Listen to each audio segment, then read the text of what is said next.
Hello everybody and welcome to the Publishing Performance Show. Today I'm absolutely delighted to be joined by Roni Robbins, who is a journalist and an author, and she wrote the book The Hands of God, and it's all about her relationship with her father. And the way she wrote her book was really interesting because she took tapes and recordings of things he said and turned them into a narrative, making it a really interesting way of making a book. And I think it's a great way of creating some interesting stories out of historical events that have happened within your own family. It's a really fascinating story to hear how she got hold of the tapes and how she ended up using them. So I think you're going to find it a really interesting episode if you're ever thinking about writing something biographical.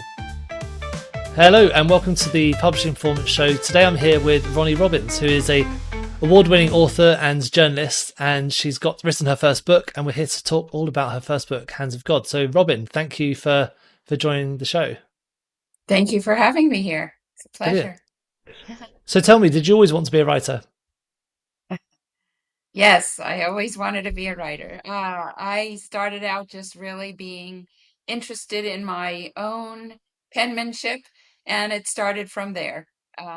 You write notes real nice at the beginning, and I always used to love to have a fresh notebook and start writing notes and in class, and then I developed some interest in poetry, and I thought I might be a musician at one point, but I really just determined that I liked writing the lyrics. And then somebody said that they were going to major in journalism and it's all about writing. And I thought that sounds like a good job for me. So in high school, I made that decision and I took journalism, my first class in high school, and I wrote all the copy for the school yearbook, and because they liked my writing, and it just took off. I got a scholarship to the university here and for journalism, and I thought, I'm not even a journalist yet, and they think I'm good at this, so I'll just stick with this. And I really haven't strayed from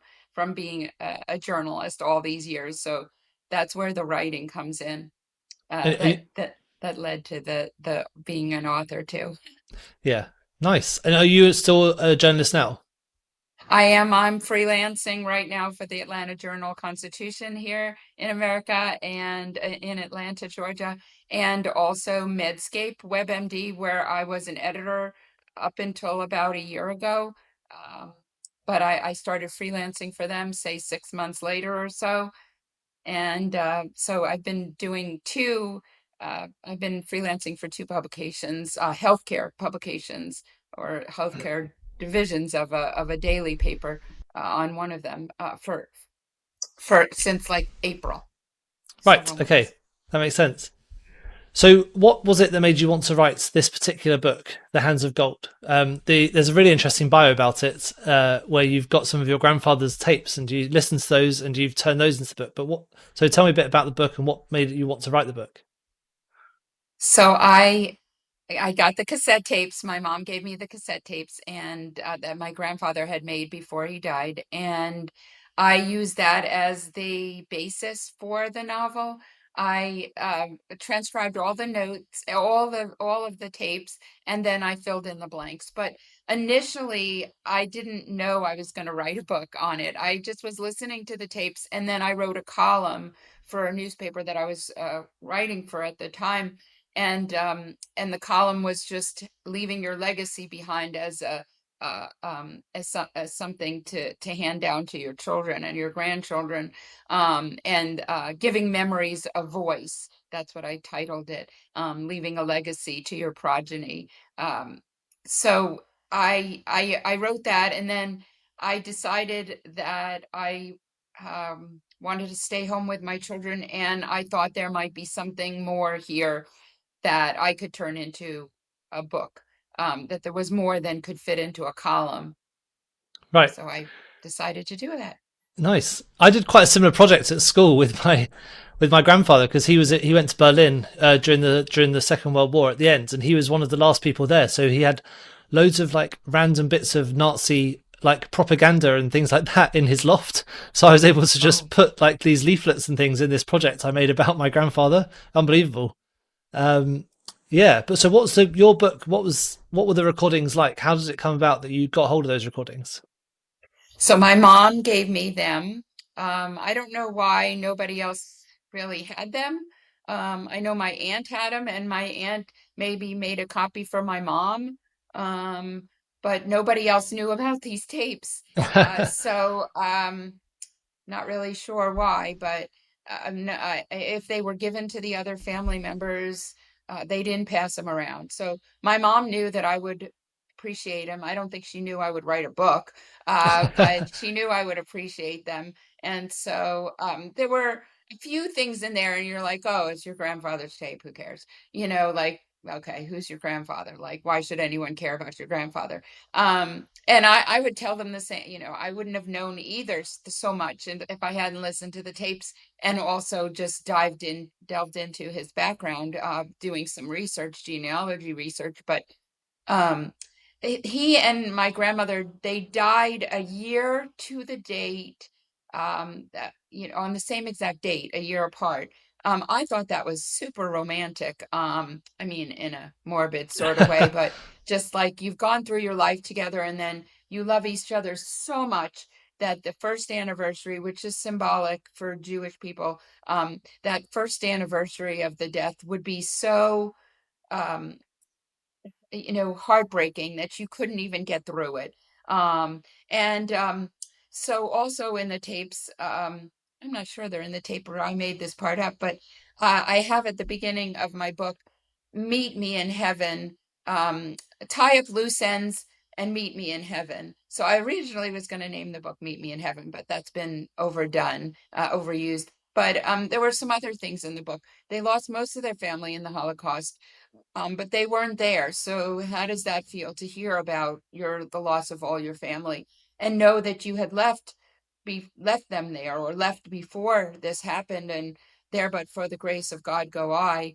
And we're talking full families, sisters, brothers, uncles. There were 11 children there were 13 children in my grandfather's family, and 11 of them died. Few of them made it out and were able to live like him, um, and live their lives fully, but the rest of them perished. And then he was also involved in a workplace shooting spree, and because he was recuperating from tuberculosis, and tuberculosis is a huge killer of people worldwide. We think that COVID is bad, but tuberculosis is still the biggest infection. It's the largest killer infectious disease that's killed the people around the world. And he was a test case for streptomycin, which is still used today as a treatment. He was told he was terminal at 27, but he lived till 87. So there were bits and pieces of his life that I thought I should string together to show that just some man, some everyday man can have such interesting parts of his life and be such a persistent survivor against the tragedies and the obstacles that get in one's way in life. Amazing. Must have been quite emotional, like redoing the book with those tapes of the actual grandfather stories. And I grew up with him. So, yes, but I'm a journalist and I'm used to separating myself from the facts. So yes, if I if I cried maybe at the end, my thought was maybe that it would be powerful for other people too.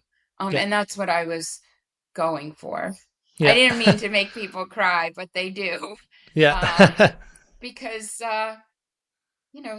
that's the power of words, right? That's the power of showing emotions to people. yeah, And I wanted that all in there. yeah, yeah. Of course. Now, coming to actually the writing process in the book. So, when a lot of people I speak to want to write autobiographies either about themselves or maybe even other famous people. And so, having those tapes, like forgetting that it's your grandfather for 1 second, it's quite a useful thing to have because it's so practical, a way of like getting all that information in one go.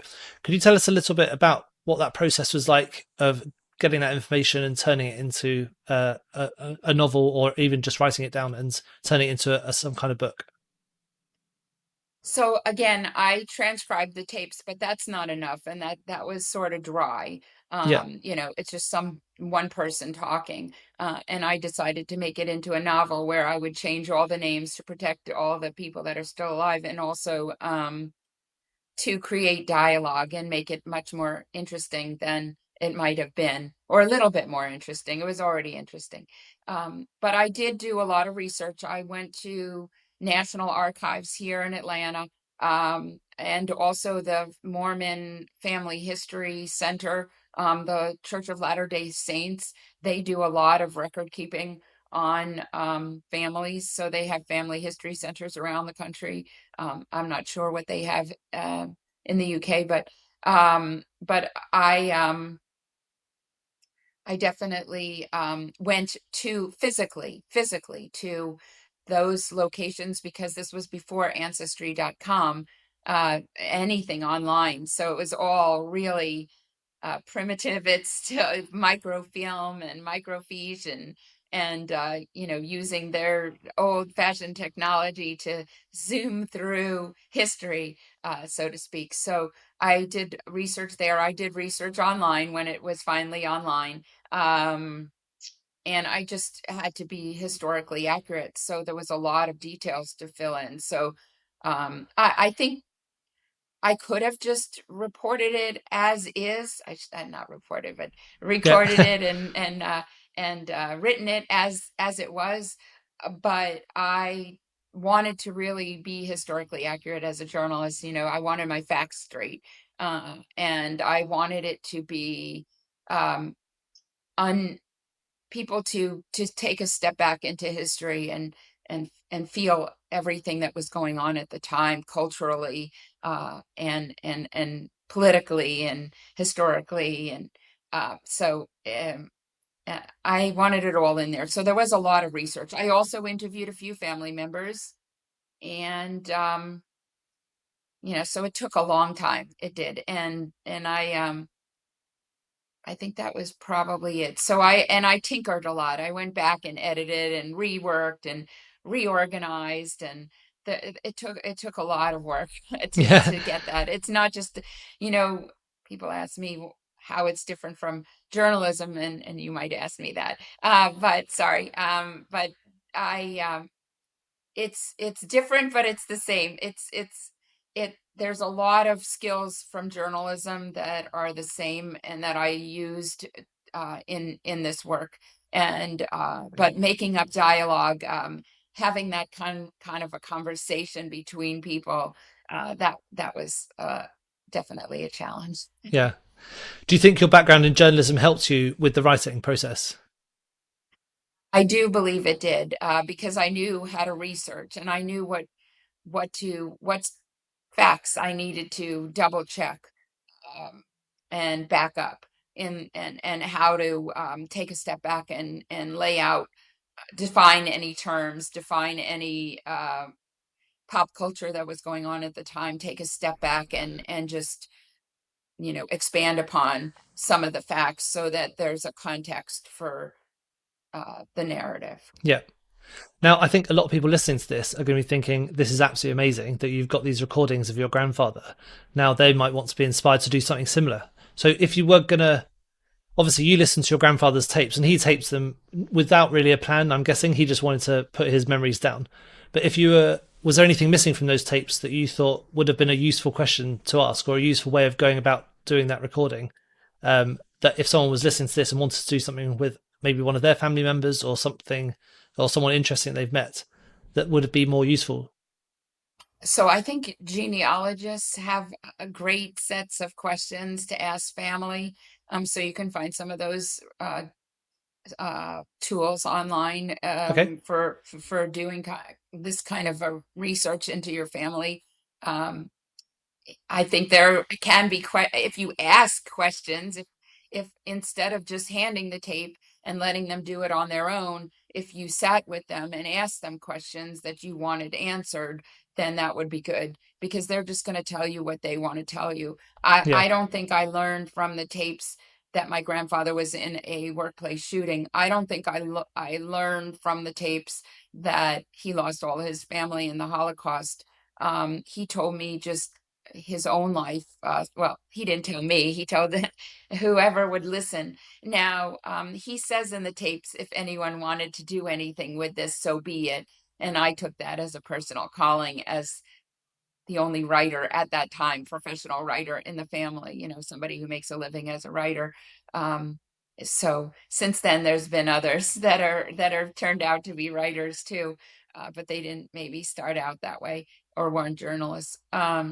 So I think if you have a plan in mind, and there are resources online to get to know how to interview family members, to create family trees, and you can use that. The same skills that they would use are the skills that I would have tried to use if I had the opportunity. So when I did have the opportunity to interview family members who are still around, who knew my grandparents, I interviewed a cousin and an uncle, who's in the book. Both of them are in the book. And and they were very helpful to fill in some of the blanks, and to also tell me their own stories as it relates to my grandparents. Great, So amazing. Now, once you had the book written and you had all your notes, did you do all of the next steps yourself, like the editing and that, or did you work with a partner to get that thing done? so I am an editor myself as a journalist. So I would say the majority of it I did myself, but I did have some help. I did allow people to read chapters. I'll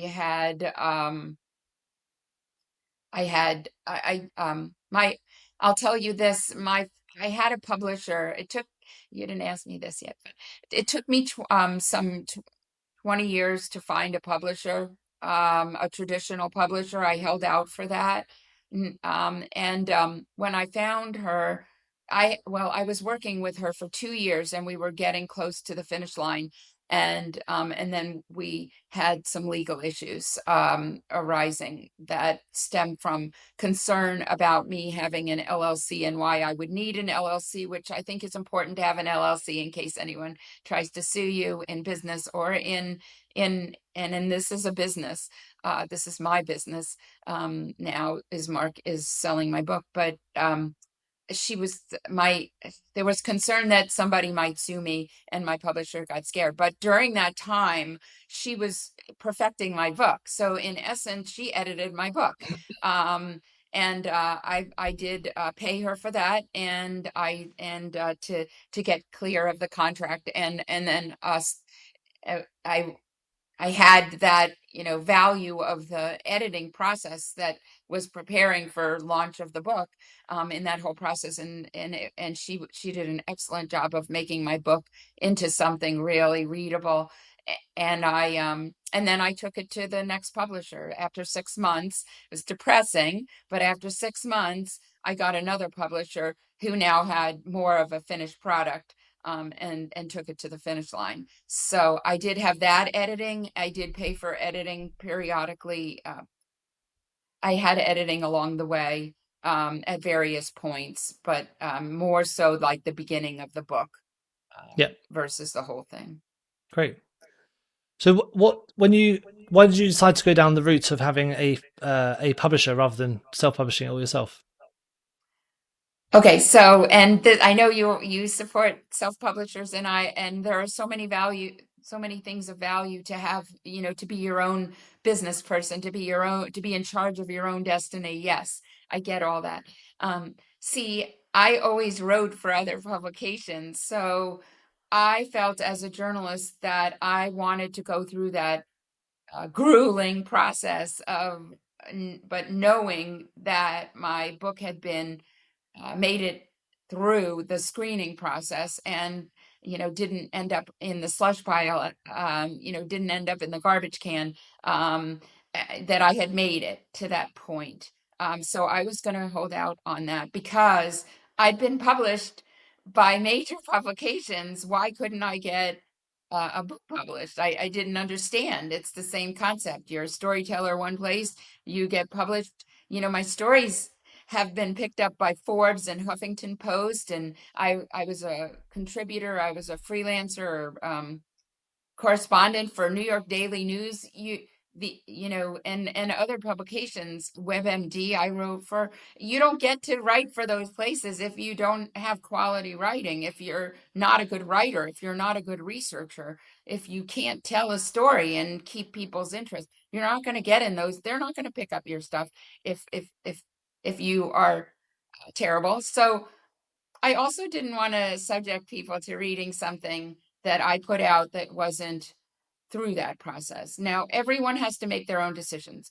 If you're, if you don't care about those things, if it's not about that, if it's about making money, um, if it's about, you just want the book out there, then self-publishing is probably the way to go. Self-publishing has come a long way too, I should say, since I started out trying to get published. It wasn't looked at highly, maybe as much as it is now. And now I know that traditional publishers also will take self-published books. On some will. So I also know that even if you are self-published, or even if you're traditionally published, you have to do all the marketing yourself. So in that way, it's not different. If you're about the profits and you want to keep the profits and you know how to set up a book online, and you feel confident in your skills to do that, or you learned how to do that, self-publishing is great. It just wasn't what I wanted to do. Yeah, great. And talking about marketing, so what marketing did you do to make your book into a success? Well, I don't know that it's a success, but I don't know what defines success. I've gotten 6 awards, so I would say enter awards, but be careful about the awards, because everyone wants to market your book and everyone wants you to enter their award. So look at make sure that you've investigated that these are legitimate awards, that these are they actually are not, not just awarding people who enter every single one, but they really do have a judging. They have judges that make these decisions, and they really do read your book. So I would go with looking online for those lists of the best awards to enter.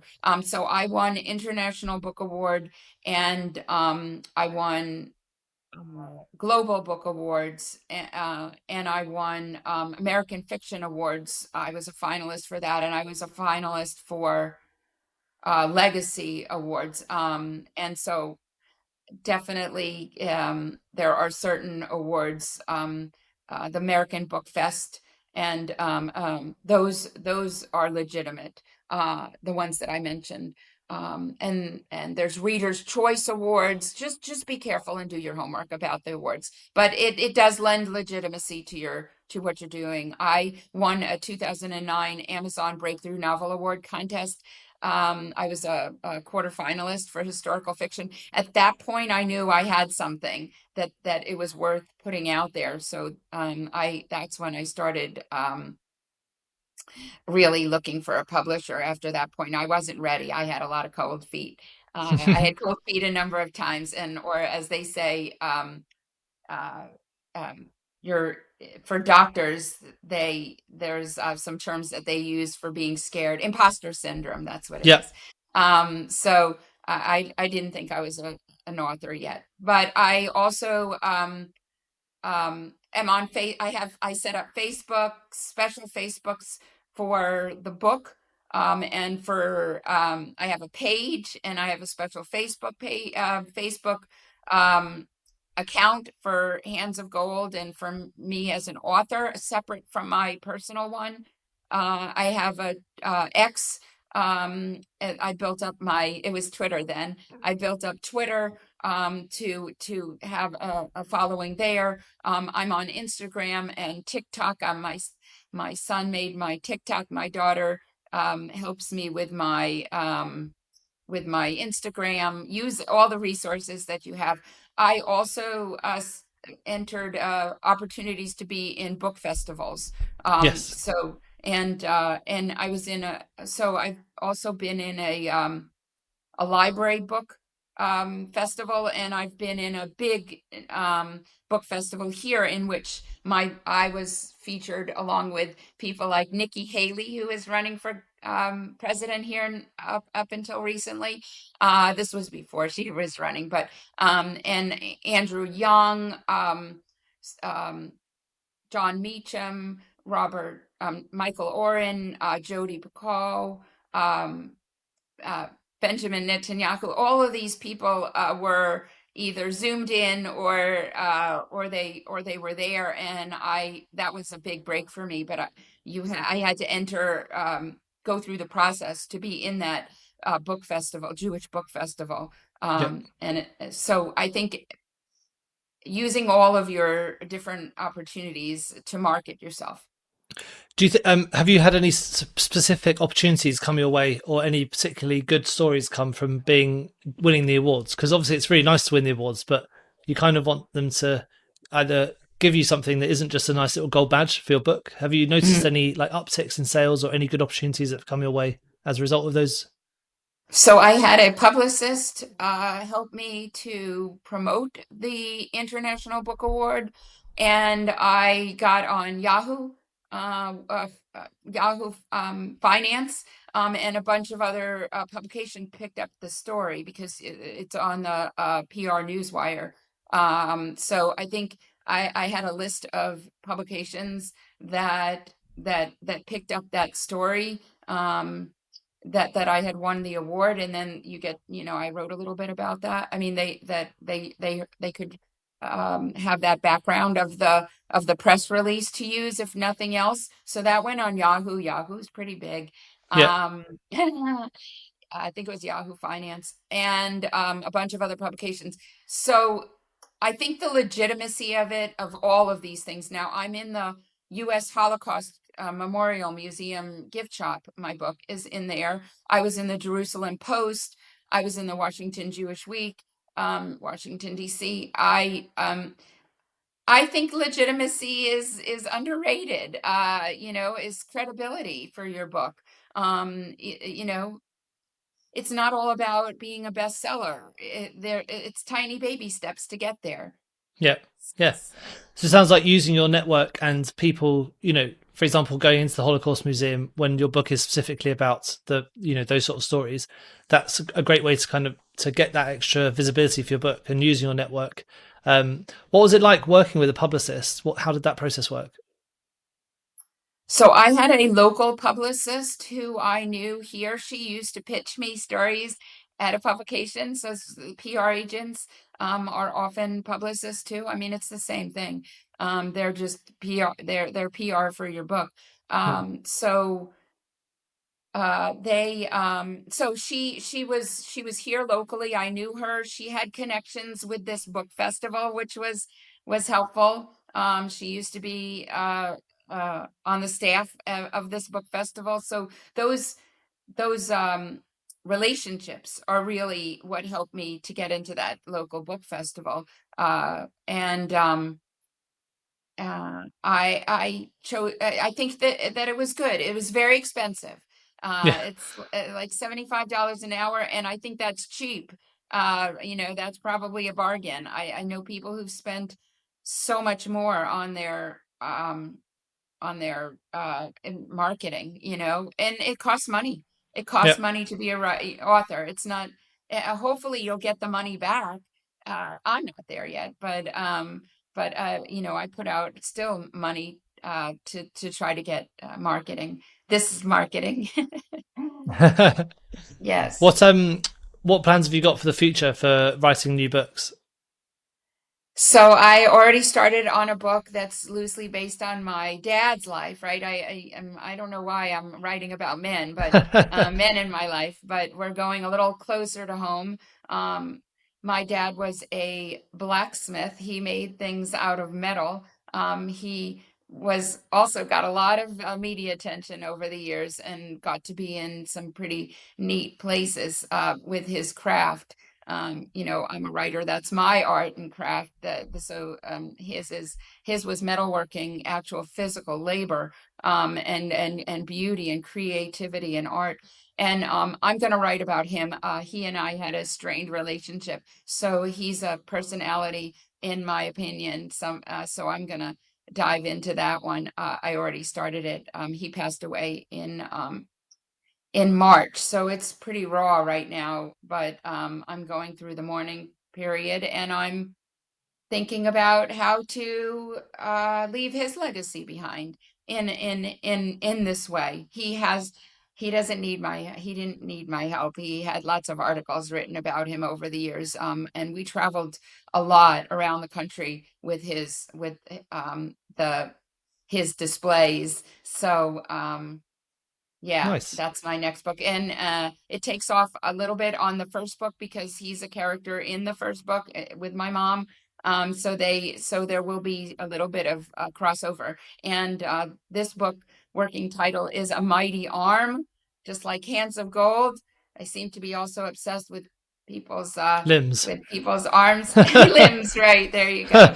Appendages. But our hands and our arms are very important. Yeah. Brilliant. Well, thank you so much for joining us today. It's been great hearing about those backstories. It'd be really interesting for people, I think, who have thought about, taping people's in their families' lives and understanding those stories and working out, the exact processes you went through to get your books into, to get some good sales and to get them selling well. So thank you very much. If people want to get in touch with you, where's the best place for them to do that? So www.ronirobbins.com. RoniRobbins is how you spell my name. I'm on Facebook, either as Roni Robbins, Roni Kane Robbins, or Roni Robbins author, or just Hands of Gold. I'm on all kinds of social media. They can buy the book on Amazon and Barnes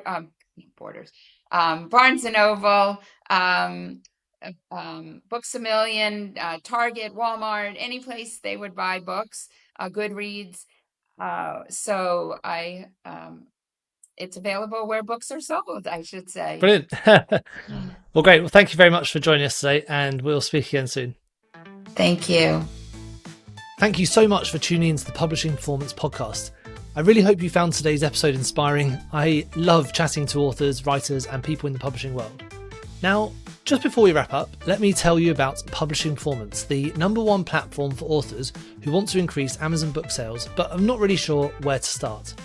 Now, this show is all about helping you to sell more books. And if you're looking to boost your publishing game and to maximise your book's potential on Amazon, then Publishing Performance is designed to help authors just like you to grow your readership and to reach a much wider audience.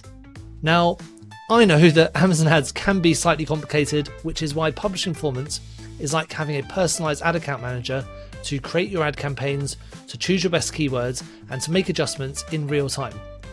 Now, if you're investing in ads, you really want to make sure that your investment is being used effectively, and Publishing Performance does just that. It aims to make your budget go further, improve your organic rank, and target keywords more effectively. Just go to publishingperformance.com to get started with Amazon ads for just $1.